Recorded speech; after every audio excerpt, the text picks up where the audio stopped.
Hello दोस्तों, Yashvi classes में आप लोगों का स्वागत है। आप लोगों ने मेरा शॉर्ट वीडियो देखा होगा। आइए इसको फिर से एक बार रिपीट कर लेते हैं परिभाषा को। What is reasoning? रीजनिंग क्या है? रीजनिंग वह चीज है जो बड़े से बड़े सवालों को शॉर्ट में करके उत्तर को लेकर आ जाए, वह रीजनिंग कहलाता है। तो आइए रीजनिंग के विषय में जानते हैं, स्टार्ट करते हैं। REASONING। रीजनिंग में आपका होगा कैलेंडर, CALENDAR। रीजनिंग में आपका स्टार्ट होगा calendar. What is this calendar? Calendar क्या है? जो दिन, माह एवं वर्ष के बीच आपसी संबंध को प्रकट करता है वह कैलेंडर कहलाता है। तो आइए कैलेंडर के विषय में जानते हैं। तो कैलेंडर के विषय में बेसिक से स्टार्ट करते हैं।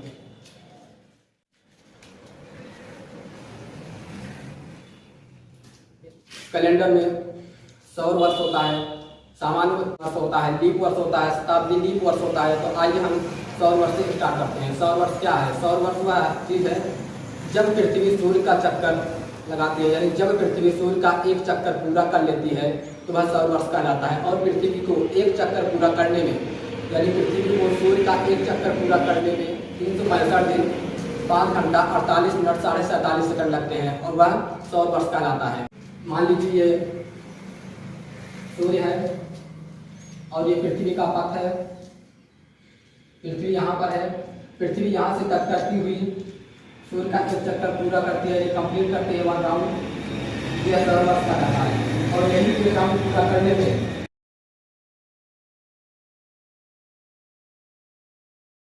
तो सामान्य वर्ष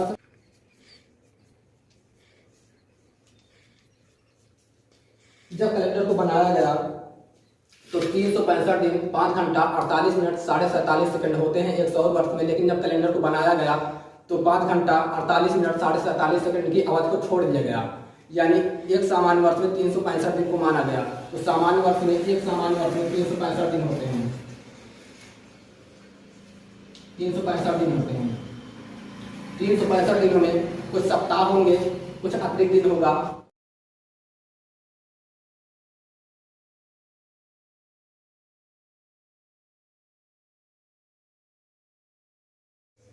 52 सप्ताह और एक अतिरिक्त दिन होता है, 365 दिन होते हैं। यानी अगर दिन से देखा जाए सामान्य वर्ष में 365 दिन होते हैं, लेकिन 365 दिन में ही 52 सप्ताह होते हैं प्लस एक अतिरिक्त दिन होता है। आइए अब जानते हैं लीप वर्ष के विषय में। जब कैलेंडर में दोबारा संशोधन होगा तो दोबारा संशोधन में जो 5 घंटा 48 मिनट 47 सेकंड की अवधि को छोड़ा गया था उसे दूसरी बार संशोधन में उसे जोड़ लिया गया, तो वह लीप वर्ष कहलाया। वह लीप वर्ष कहलाया या कैसे होता है आइए देखते हैं।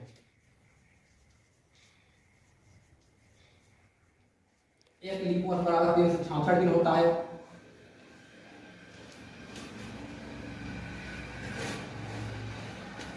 बावन सप्ताह होते हैं।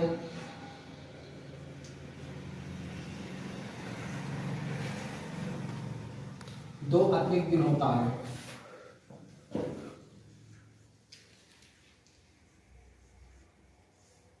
अतिरिक्त दिन क्या है? अतिरिक्त दिन वह है जैसे मैं एक सप्ताह में 7 दिन होते हैं, अगर हम 7 से डिवाइड करें जो रिमाइंडर बचता है वो अतिरिक्त दिन कहलाता है।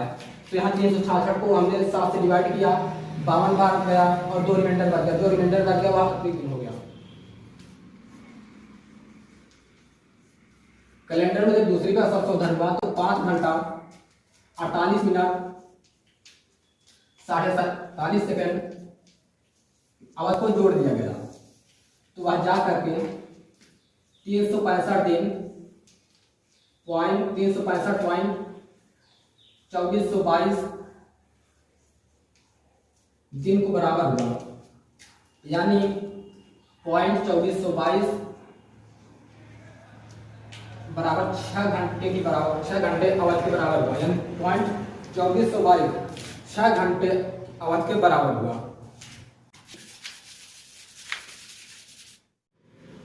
जब 6 घंटे अवधि के बराबर हुआ तो इसमें जब हम 4 मल्टीप्लिकेशन करें 6 तक 24 जो एक दिन के बराबर होता है, यानी 24 घंटे जो एक दिन के बराबर होता है। यही कारण है कि लीप वर्ष जो है हर चौथे वर्ष पर पड़ता है। क्यों पड़ता है? क्योंकि 6 घंटे की अवधि को जब लिया गया तो हर चौथे वर्ष जाकर वह एक दिन के बराबर हो जा रहा है, यानी 24 घंटे के बराबर हो जा रहा है। यही कारण है कि 365 में एक दिन जुट गया, वह 366 दिन हो गया लीप वर्ष। और लीप वर्ष हर चौथे वर्ष पर पड़ता है। आइए जानते हैं शताब्दी के विषय में।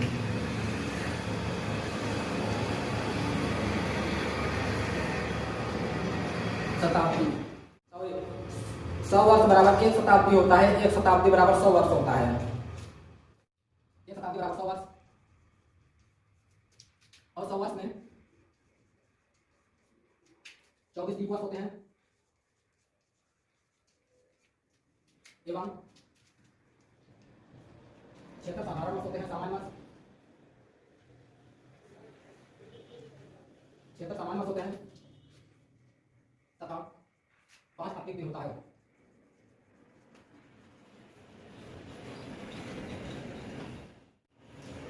यानी कहने का यह मतलब हुआ कि 1 शताब्दी बराबर 100 वर्ष होता है और 100 वर्ष में 24 लीप वर्ष होते हैं, 76 साधारण वर्ष होते हैं तथा 5 अतिरिक्त दिन होते हैं। लीप वर्ष के विषय में 100 वर्ष बराबर होता है दिन।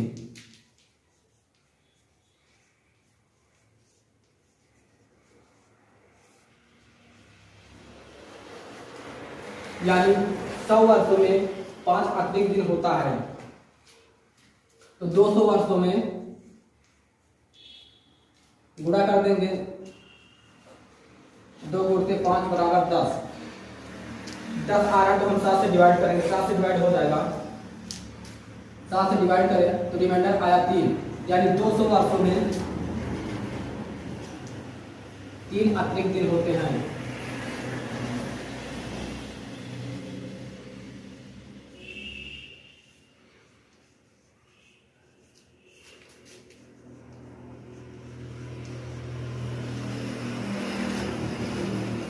दो 200 वर्षों में 3 अतिरिक्त दिन होते हैं। इसी प्रकार 300 वर्षों में 1 अतिरिक्त दिन होगा।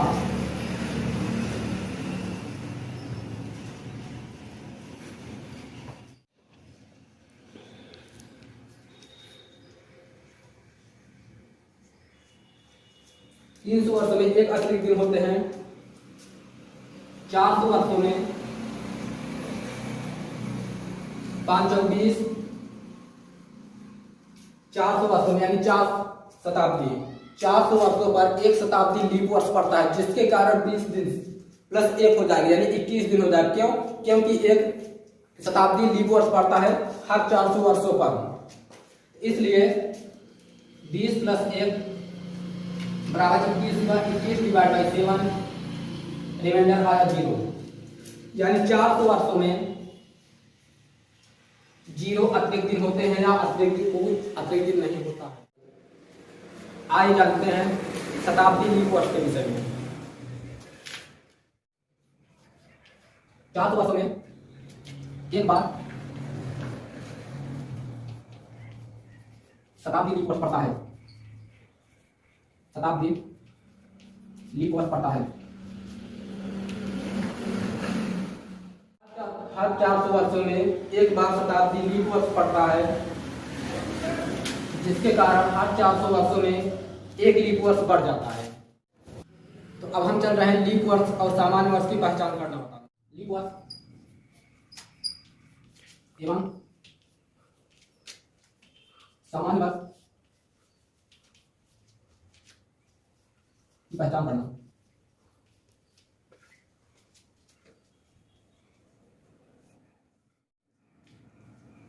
लीप वर्ष का पहचान करने के लिए यदि अगर हम किसी भी वर्ष में 4 से भाग दें तो अगर पूरा पूरा लग जाता है यानी विभक्त हो जाता है तो वह लीप वर्ष होगा। अगर विभक्त नहीं होता है तो सामान्य वर्ष हो जाएगा। जैसे 1820 को 4 से हम डिवाइड करेंगे, 4 चौक 16, 2 बचा, इसको दिया 5 चौक 20, 2 बचा 5 चौक 20, मतलब 4 से डिवाइड हो जाएगा क्योंकि लीप वर्ष होगा।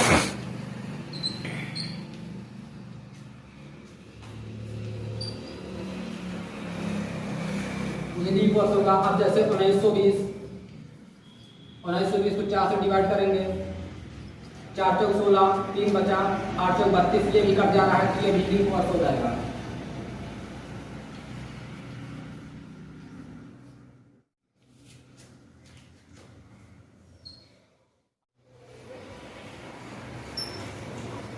4 से डिवाइड करेंगे, 4 4 16, 2 बचा, इसको दिया 28 बस आते हैं, 28 4 बचा, डिवाइड नहीं हो पाएगा पूर्ण रूप से, रिमाइंडर 2 आ जाएगा। जब 2 रिमाइंडर आएगा ये सामान्य वर्ष होगा, क्योंकि 4 से पूर्ण रूप से विभक्त नहीं हो पा रहा है, ये सामान्य वर्ष है।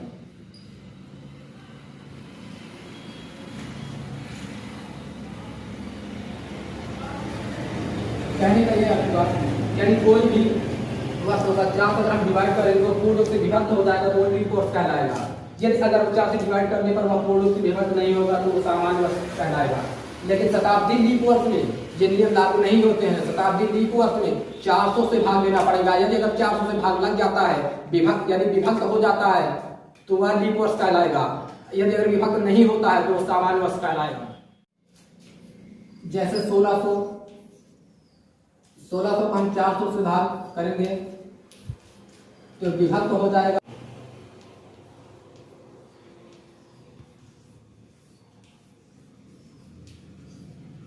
यह शताब्दी लीप वर्ष कहलाएगा। यदि अगर 400 से विभक्त नहीं होता तो वह शताब्दी लीप वर्ष नहीं कहलाएगा, वो सामान्य वर्ष कहलाएगा। आइए जानते हैं शताब्दी लीप वर्ष कहां से स्टार्ट होते हैं।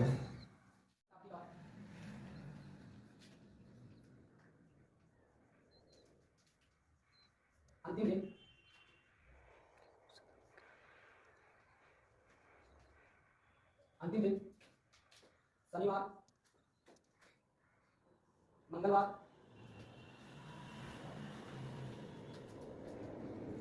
गुरुवार। किसी शताब्दी का अंतिम दिन शनिवार, मंगलवार, गुरुवार नहीं हो सकता है, लेकिन रविवार, बुधवार, शुक्रवार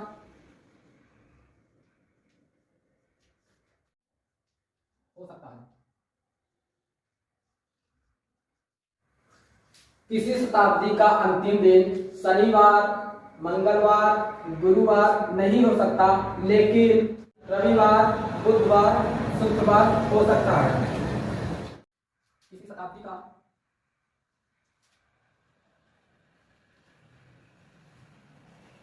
प्रथम दिन सोमवार,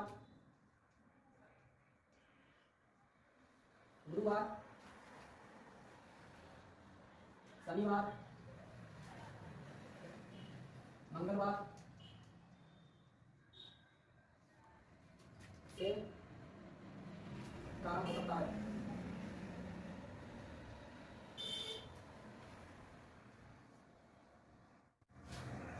किसी शताब्दी का प्रथम दिन सोमवार, गुरुवार, शनिवार, मंगलवार से प्रारंभ हो सकता है। पॉइंट लिखवाते हैं जो डायरेक्ट क्वेश्चन को सॉल्व करेंगे।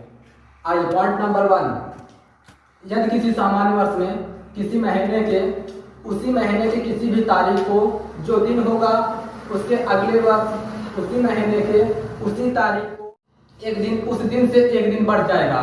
तो आइए एग्जाम्पल के साथ पढ़ते हैं। जैसे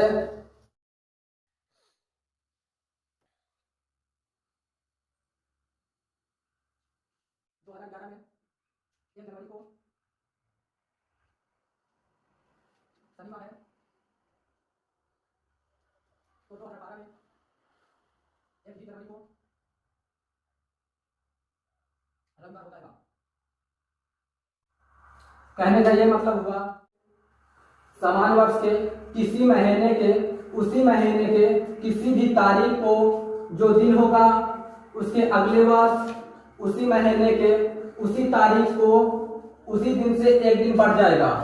तो एग्जाम्पल भी है और मैंने समझा भी दिया, तो मैं एक बार फिर समझा दे रहा हूँ ताकि आपको पूर्ण से समझ आ जाए। किसी सामान्य वर्ष के किसी महीने में उसी महीने के किसी भी तारीख को जो दिन होगा उसके अगले वर्ष उसी महीने के उसी तारीख को उसी दिन से एक दिन बढ़ जाएगा। एग्जाम्पल के साथ मैंने आपको समझा दिया होगा, पूर्ण रूप से अब क्लियर भी हो गया।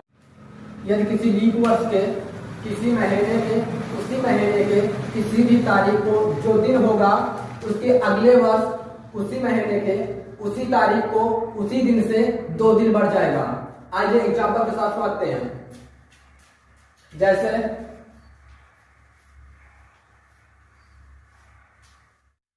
2012 में 1 जनवरी को रविवार है, तो उसके अगले बाद 2013 में 1 जनवरी को मंगलवार होगा। आइए एग्जाम्पल को समझा देते हैं ताकि आपको कोड से क्लियर हो जाए। किसी लीप वर्ष के किसी महीने में उसी महीने के किसी भी तारीख को जो दिन होगा उसके अगले वर्ष उसी महीने के उसी तारीख को उसी दिन से 2 दिन बढ़ जाएगा। जैसे एग्जाम्पल के साथ मैंने आपको समझा दिया, 2012 में 1 जनवरी को रविवार है तो 2013 में 1 जनवरी को मंगलवार होगा, 2 दिन बढ़ाएंगे, सोमवार मंगलवार। तो ये लीप वर्ष है क्योंकि 4 में डिवाइड करेंगे तो ये कट जाएगा कोड से। जब कोड से विभाजित हो जाए तो ये लीप वर्ष होगा। एग्जाम्पल साहब मैंने आपको समझा दिया है। मैं आपको कुछ कोड के विषय में बताता हूँ। आइए मैं आपको साप्ताहिक कोड और महीने का कोड, वर्ष का कोड एक साथ लिखवाते हैं ताकि आपको कोड से स्पष्ट हो जाए। तो आइए स्टार्ट करते हैं।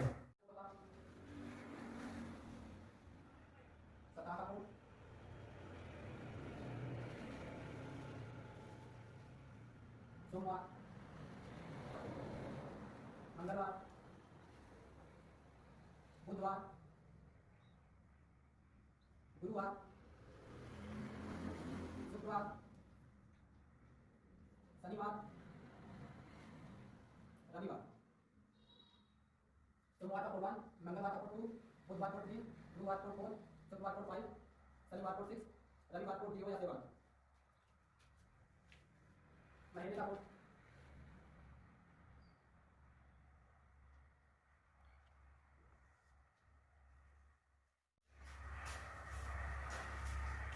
पहले ये समझ लीजिए, जो 31 दिन का होता है, जो महीना 31 दिन का होता है उसमें यदि हम 7 से डिवाइड करेंगे तो रिमाइंडर 3 आएगा। यानी जो महीना 31 का होगा उसका कोड 3 होगा, जो अतिरिक्त दिन निकलेगा वो 3 होगा। तो आइए मार्च, मई, जुलाई, अगस्त, अक्टूबर, दिसंबर। जनवरी, मार्च, मई, जुलाई, अगस्त, अक्टूबर, दिसंबर, ये सब 31 महीने वाले 31 महीने का है, यानी 31 दिन महीने वाले हैं। इस महीने में 31 दिन होता है।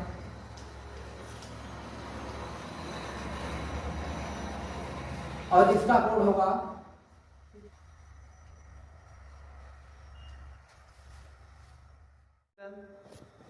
3 इसलिए होगा क्योंकि ये 31 दिन के महीने होते हैं और जब 7 से डिवाइड करेंगे तो रिमाइंडर 3 आएगा, यानी अतिरिक्त दिन होगा, ये कोड 3 हो जाएगा, इसलिए यहाँ पर 3 होगा। तो जनवरी, मार्च, मई, जुलाई, अगस्त, अक्टूबर, सितंबर 31 दिन वाले महीने हैं और 31 दिन वाले महीने में 3 कोड होता है, यानी जो एक महीना 31 दिन का होगा उसका कोड 3 होगा। आइए 30 दिन वाले महीने का कोड लिखवाते हैं। सबसे पहले फरवरी से स्टार्ट करते हैं। फरवरी, अप्रैल, जून, सितंबर, नवंबर, वर्ष है तो 29 का होगा। तो इसके लिए जो कोड होगा 28 में जब 7 से डिवाइड करेंगे तो रिमाइंडर 0 आएगा, यानी कोड 0 होगा जब महीना 28 का होगा फरवरी। जब फरवरी महीना 28 का होगा तो कोड 0 होगा, या जब फरवरी महीना 29 का होगा तो कोड 1 होगा। अप्रैल 30 दिन वाले महीना मतलब 30 दिन का होता है, इसलिए इसका कोड 2 हो जाएगा, 7 से डिवाइड करेंगे तो रिमाइंडर 2 आएगा। जून भी 30 का होता है, इसका भी रिमाइंडर 2 आएगा। सितंबर भी 30 का होता है, इसका भी रिमाइंडर 2 आएगा। नवंबर भी 30 का होता है, इसका भी रिमाइंडर 2 आएगा। ये रहे अतिरिक्त दिन। मैंने बता दिया आप लोगों का अतिरिक्त दिन। आइए अब कुछ सवालों को सॉल्व करें। यदि माह का 11वां दिन शनिवार है तो निम्नलिखित में से कौन सा दिन माह में 5 बार पड़ेगा? आइए सॉल्व करते हैं।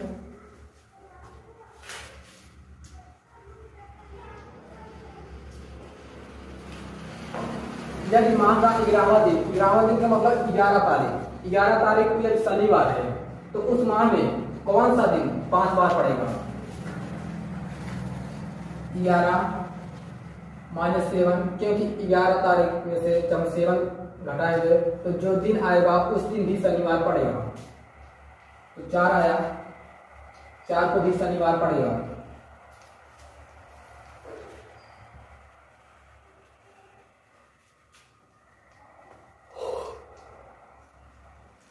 चार तारीख से पहले जो दिन आएंगे वो माह में 5 बार पड़ेंगे। तो 4 तारीख से पहले कौन सी तारीख आती है? 3 आएगा, 2 आएगा, 1 आएगा। अब शनिवार से पहले कौन कौन से दिन आते हैं? शुक्रवार आएगा, 3 तारीख को शुक्रवार, 2 तारीख को गुरुवार, 1 तारीख को बुधवार। तो ऑप्शन में देखें कौन सा मैच कर रहा है? मंगलवार, रविवार, बुधवार, सोमवार। बुधवार मैच कर रहा है, तो ऑप्शन नंबर सी राइट। यदि परसों शनिवार है तो कल से 3 दिन पहले कौन सा दिन था? तो आइए स्टार्ट करते हैं।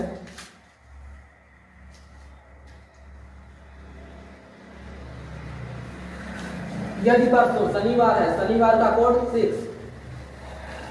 परसों का मतलब यदि अगर आज बात हो रही है मतलब आज का दिन जो होगा, आज, कल, परसों यानी 2 दिन आ रहा है तो 6 माइनस 2,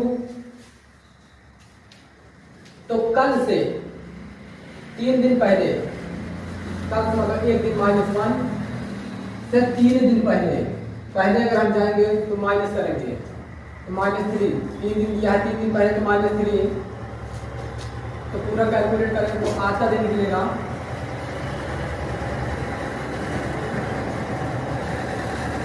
आज का दिन 6 माइनस प्लस हो जाएगा तो 3 दिन 6 तो -6 होगा। तो आज का दिन जो होगा 6 माइनस 6 बराबर 0 हो जाएगा। तो 0 की साप्ताहिक कोड है रविवार, यानी 0 जो कोड है वो सप्ताह में रविवार। ऑप्शन नंबर डी रविवार। 0 कोड आया है और 0 सप्ताह के दिनों में रविवार है, तो ऑप्शन नंबर डी रविवार। 400 वर्षों में फरवरी माह में 29 दिन में कितनी बार लीप वर्ष आएंगे? यानी कहने का यह मतलब हुआ कि 400 वर्षों में जो फरवरी माह होता है 29 दिन का, वो कितनी बार आएंगे? वो आने का मतलब लीप वर्ष कितनी बार आएंगे या फरवरी माह 29 दिन का कितनी बार आएगा?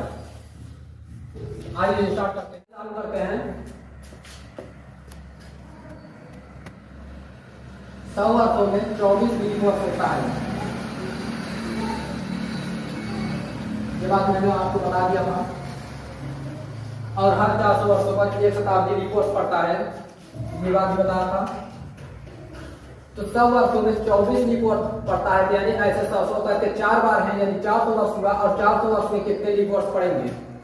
24 गुणते 4 प्लस, क्योंकि मैंने बताया था हर 400 वर्षों पर 1 शताब्दी लीप वर्ष पड़ता है, और वही 1 शताब्दी लीप वर्ष यहाँ पर लिख रहा हूँ। 1 शताब्दी लीप वर्ष पड़ता है तो 2495 प्लस 1 बराबर 97 बार। Option number 3।